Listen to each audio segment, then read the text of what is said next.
It was yet another beautiful day on the island of Sodor. Yeah, we seem to have a lot of those on this island. Yes, but don't forget, sometimes usually something wicked happens during the day. And this story involves a certain little engine who always knows how to work hard. You see, it first started with Bill and Ben up at the quarry. At first, the two mischievous tank engines were getting along and working hard. But their fun would act up again after having a meeting with their manager. Bill, Ben, I just received a call from Sir Topham Hatt. He was wondering if he can meet you down at the docks. Oh God, what did we do now? We haven't pulled a prank on anyone in days. A week at best. Wait, what? Oh, no. Don't worry. He knows you two haven't pulled a prank in a while. Well, I mean, after that one prank where you paid someone to leave a flaming bag on Sir Topham Hatt's doorstep. Oh yeah, that was freaking funny. Probably one of the best we ever came up with. Oh, shut up, you two. I didn't bring it up so you could start goofing around. Now hurry up. Sir Topham Hatt needs you down at the docks. Okay, God. What was...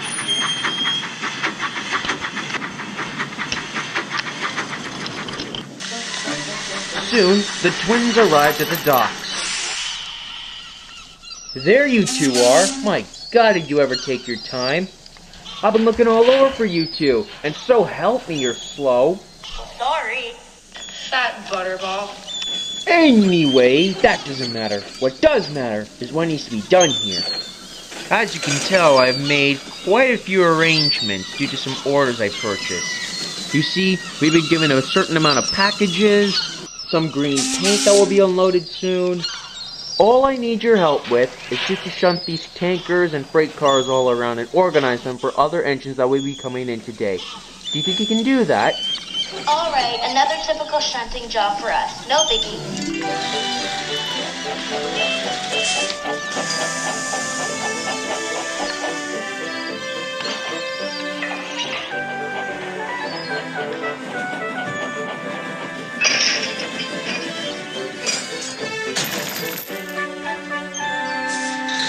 And one by one, the loads were taken away.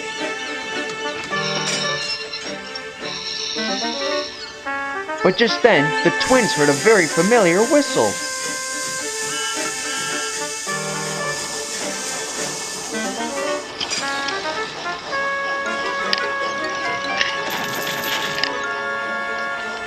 Hello, Bill. Hello, Ben. Thomas, what are you doing here?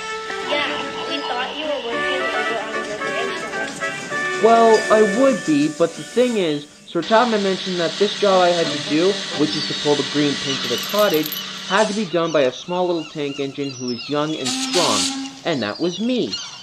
Therefore, Timothy is working on my branch line, taking cover for me while I am here. And about that, do you know where the green paint is? They're right over there, Thomas. Oh, great. Thank you, guys.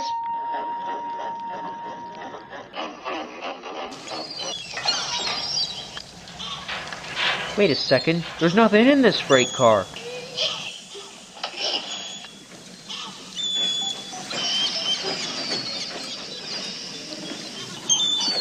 Okay. Very funny, you two. Now, where are they really? Oh, right, Thomas. The cars filled with paint are over at the end of the line. Hold up. It's being coupled up by another engine. Wait a second. It's Emily. She's taking the wrong load. Emily, wait! Stop! Hold on, Emily. There's been a mistake. You can't leave. What are you talking about, Thomas? You have the wrong load, Emily. That's my load. I have to take the green paint to the cottage, not you.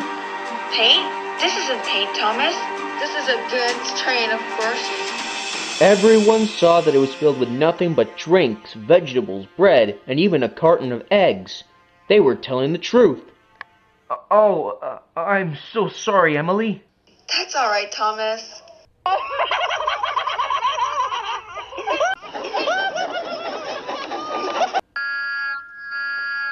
Alright! No more fun and games here, Bill and Ben. This is serious. You just made me look like a complete idiot in front of everyone. So I'm going to ask you one more time, and you're going to give me the real answer. Where is the freight car with the green paint? Okay, Thomas. They're right over there. Right on the other line.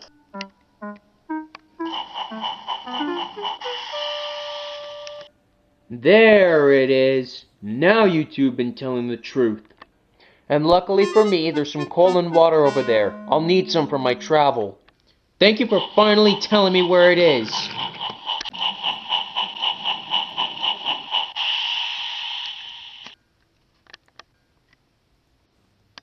Hey, Ben, I think Thomas won't look like a really useful engine using that freight cart. What do you mean, Bill?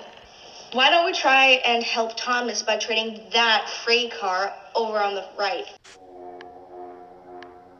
Its coupling is rusty. Exactly. Why don't we give Thomas a little treat for his discipline? Are you trying to tell me that this is a strategy to get Thomas back for yelling at us? Well, yes, if you put your mind to it. The only problem is that I'm not sure how we're going to reload the paint into the other car. I might be able to take care of that problem. Don't worry about the whole reloading. You just go and get the freight car. Truth be told, Ben was actually able to convince Cranky and able to help them out, for he didn't really care for Thomas that much. Afterward, Ben quickly rushed back to go give it to Thomas.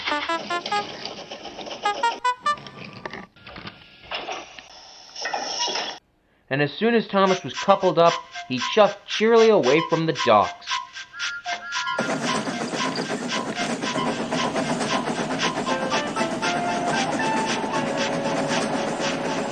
But when Thomas reached Gordon's Hill, the trouble was about to commence. Come on, get moving, get moving, get moving! I'm not gonna have another accident on this hill. Come on! Oh my god, I'm gonna make it! But just as Thomas made it, the coupling snapped. Hey, what the?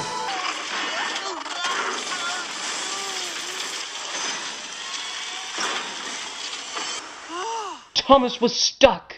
There was nothing Thomas could do, and the heavy load of green paint kept racing down the hill.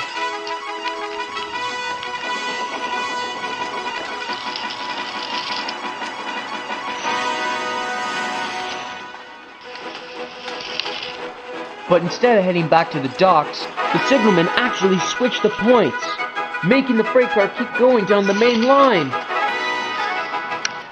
Oh dear God! Points! The signalman changed the points just in time.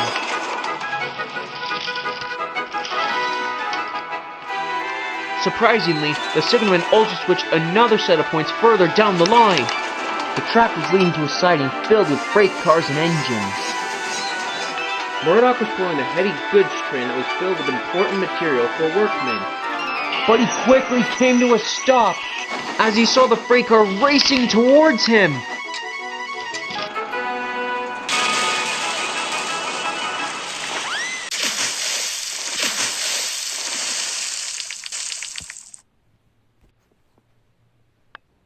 And luckily, no one was hurt.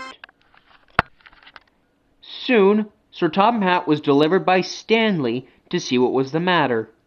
And from his perspective, he wasn't very pleased with what happened with Murdoch, and Murdoch himself wasn't pleased either.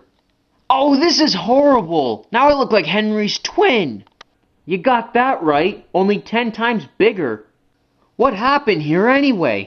Well, sir, for your information, that freight car at the other end rammed straight into me carrying a whole bunch of paint. Apparently this freight car has a rusty coupling, sir. It must have snapped away from one of the trains. Wait a second. Didn't this belong to Thomas? I asked him to take green paint today. How could it have possibly... I wonder... Back at the docks, Sir Topham Hatt spoke severely to Ben and Bill. Alright, Bill and Ben, I'm not looking forward to any more of your games. I need you to be serious with me. What happened while you were shunting Thomas's train of green paint? Nothing, sir. Why do you ask, sir? Is it because Thomas had an accident? Yes! As it seems, Thomas is resting on a flatbed due to derailing on Gordon's Hill. His truck of green paint snapped away and caused him to slide off the rails due to the momentum. Maybe Thomas should have been more careful. Rip Thomas. Well, about Thomas, we actually came across something that caused him to derail. And before Timothy takes me to the Steamworks, I want to ask you about this one question. Why did Thomas's freight car have a rusty coupling? Well... We had nothing to do with it. Aha! Right there! That's when I can tell you're lying to me! I knew you two had something to do with my accident! Happy are we now? You finally done it! You finally driven him loopy! I've reached my limit, you hear? This is the last I'm gonna take of you and your nonsense! As for your punishment, I believe that carrying rubbish for a while will teach you a lesson. You will work there in the dumps for 3 straight months. Do I make myself very, very clear? Yes, sir. And with that being said, Timothy left with Thomas to the Steamworks. Well, the other engines are not really going to like this. After all, they've known Thomas for quite some time and he means something to them. Where am I even going to find a replacement anyway?